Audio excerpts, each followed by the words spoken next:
அனைவருக்கும் வணக்கம். கங்கைகொண்டான் சிப்காட் வளாகத்தில் பல்வேறு தொழிற்சாலைகள் இயங்கிக் கொண்டிருக்கிறது.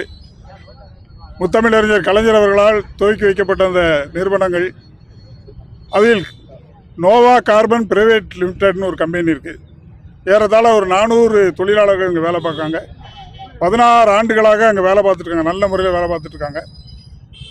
அவருக்குள்ள பிரச்சனைகளை நிர்வாகத்துடன் சுமூகமாக பேசி தீர்ப்பதற்கு தொழிற்சங்கம் ஆரம்பிக்கக்கூடிய ஒரு நிலையில், அது தொழிற்சங்க ஆரம்பிப்பு கட்ட பணிகள் முடிந்த நிலையில், அப்போ ஏசிஎல்லில் இருக்குது, ஜேசிஎல்லில் முடியணும். 1-2 நாளில் அது முடியக்கூடிய காலகட்டமாக இருக்கிறதுனால இதை தடங்கல் செய்வதற்காக தொழிற்சங்கம் வரக்கூடாது, தொழிலாளர்கள் நலன் அதில் பெற்றுவிடக்கூடாது என்று நிர்வாகம் மிக கீழ்த்தரமாக நேரடியாக ஆட்களை வைத்து மிரட்டுவது, தொழிலாளர்களை உயிருக்கு உடமைக்கு அச்சுறுத்தல் ஏற்படுவது போன்ற ஒரு நடவடிக்கையில் நேரடியாக இறங்கியிருக்கிறது. குறிப்பாக சொல்ல வேண்டும் என்று சொன்னால், 16 ஆண்டுக்கு முன்பு 16 ஆண்டு காலமாக வேலை பார்க்குற அந்த தொழிலாளிகளை தொழிற்சங்கம் ஆரம்ப கட்ட நிலையில் இன்றைக்கு 16 ஆண்டுகளுக்கு முன் உள்ள சுய சரிதர சான்றிதழ் வாங்க சொல்கிறாங்க. அதாவது காவல்துறையில் NOC வாங்க சொல்கிறாங்க. 16 வருஷத்துக்கு முந்தி வேலை பார்த்துக்கு அவங்கெல்லாம் நிரந்தர பணியாளர் ஆகிட்டாங்க.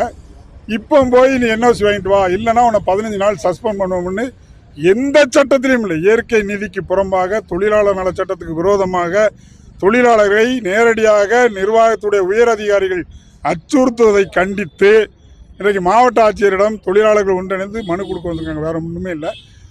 நியாயமான ஒரு கோரிக்கை. தொழிற்சங்க அமைப்பு இருக்கணும். நிர்வாகத்துக்கும் தொழிலாளர்களுக்கும் இடையே ஒரு இணைப்பு பாலமாக செயல்படக்கூடிய, எல்லா இடத்துலையும் பிரிட்டிஷ் காலத்திலே தொழிற்சங்கம் ஆரம்பித்து இன்றைக்கு 100 ஆண்டு கடந்து எல்லா அரசு நிறுவனங்களில் இருக்குது, எல்லா தனியார் நிறுவனங்களில் இருக்குது. ஏன் சிப்காட்லே பல்வேறு ஆலைகளில் ATC டயர் கம்பெனி இருக்குது, கொக்கோகோலாவில் இருக்குது, நிறைய சங்கங்கள் அங்கே இருக்குது.